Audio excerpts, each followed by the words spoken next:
Hello and welcome to another update video about Bitcoin. Yeah, not too much happened today, at least not yet. It's Friday. It doesn't mean it needs to be a quiet day. Volatility is probably going to pick up in the next couple of hours. That's when the New York Stock Exchange is going to open. We've seen here in the last few days, normally during these times, there is more volatility. Yeah, that is always the case. It is just the most busy time in the stock market, and also that affects the crypto market as well. It's why typically in these times when the New York Stock Exchange opens, there is most volatility in the crypto market and most movement as well for the first 4 hours after the opening bell on the New York Stock Exchange. And yeah, we can see here there isn't much movement, to be honest, across the market. Nothing too crazy, everything within the scope of what's normal here. What's sticking out a little bit is Avalanche, 10% to the upside. Here Cosmos 16%. Yeah, so some of them are moving, but it's not really a significant rally here at the moment. Yeah. Okay, so let's take a look. Before I start, because I had a few questions. When do actually when does the stock market actually open? And it's always different because this is an international community. So of course you've got different stock markets across the world, but what is really relevant for the crypto market is the US stock market. Yeah, that is currently what it's pretty much related to, what is leading the way at the moment. And because it can't really give you a time in all your time zones, there is a website which is called tradinghours.com.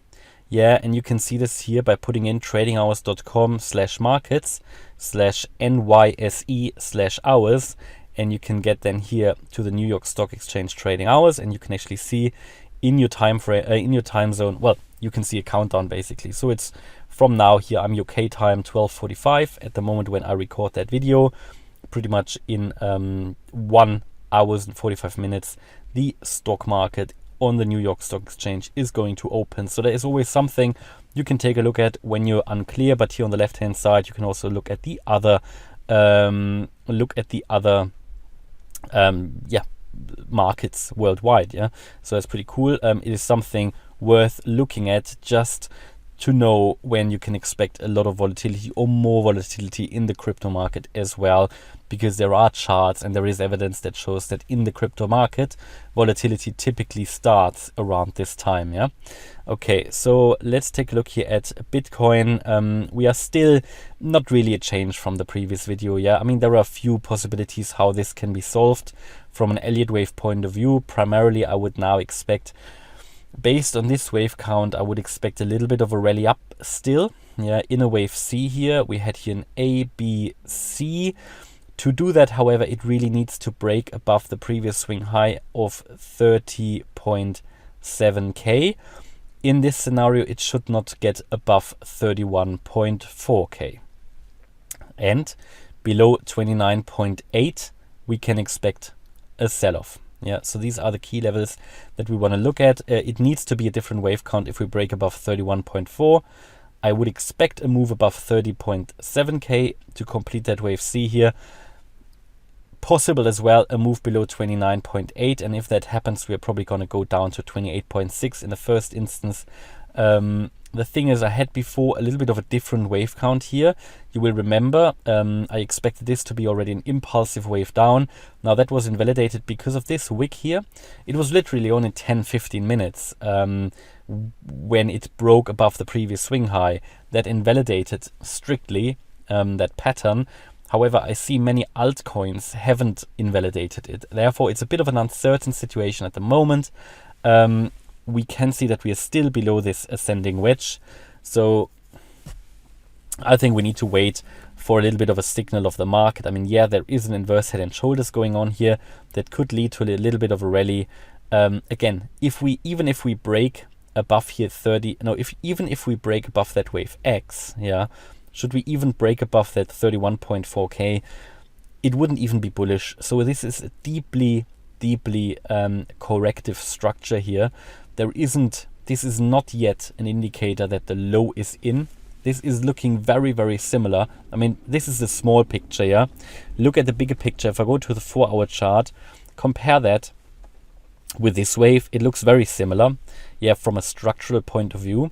It just shows you that this was also a corrective structure with all these strong retracements. slightly upward sloping. Yeah, a lot of people said here the low is in. I didn't. And because this is just a corrective structure, and you have a very similar situation here, just on a smaller scale. Yeah, a lot of overlaps, something that just doesn't look bullish. Yeah, and even we were rolling over here. Yeah, we've caught up a little bit, but strictly that's still a lower high at the moment.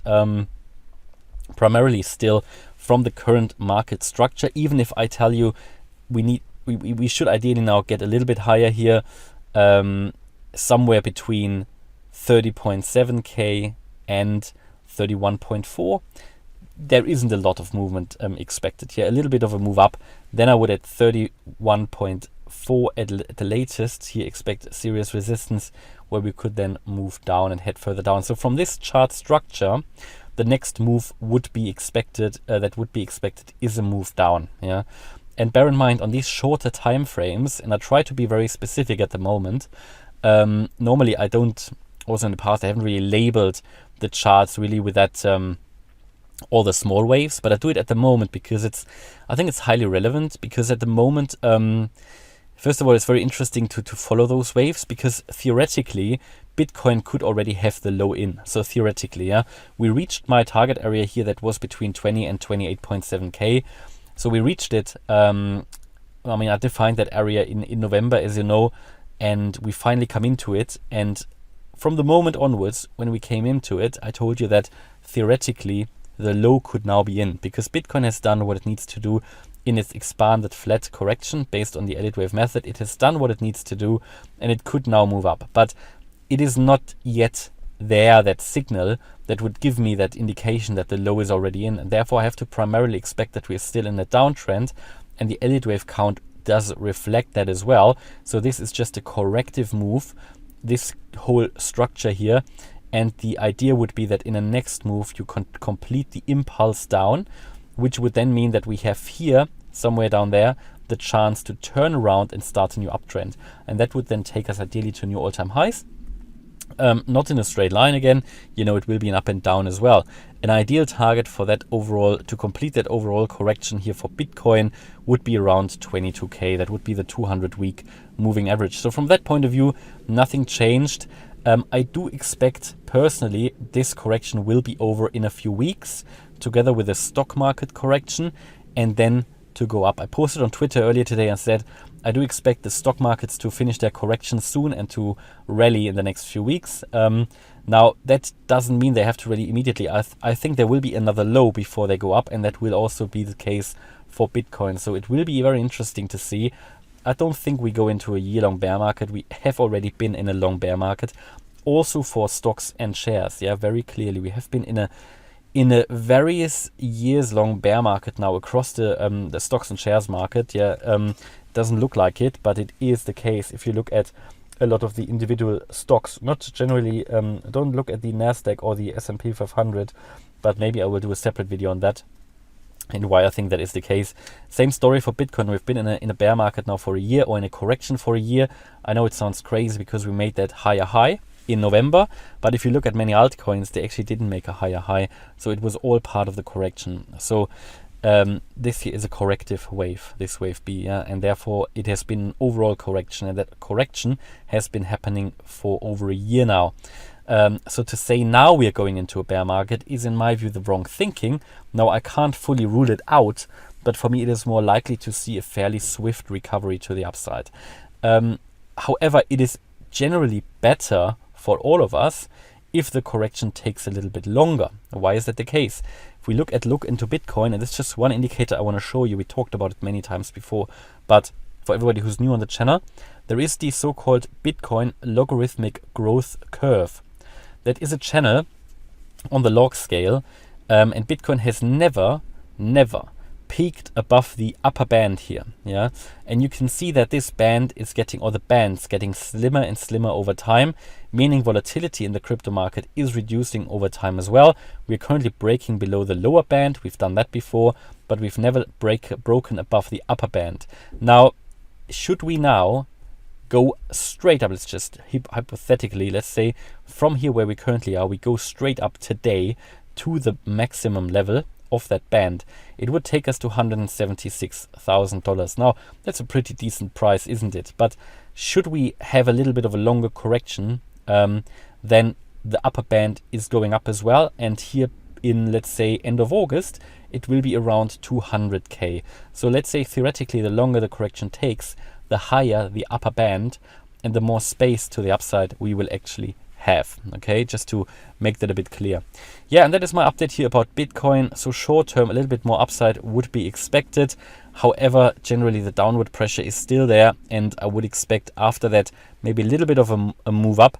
I would expect the beginning of the impulsive move down primarily at the moment, but this scenario would get invalidated above, let me just double check that before I tell you a wrong number before we finish the video off, above that wave X here, and that is at 31.4K.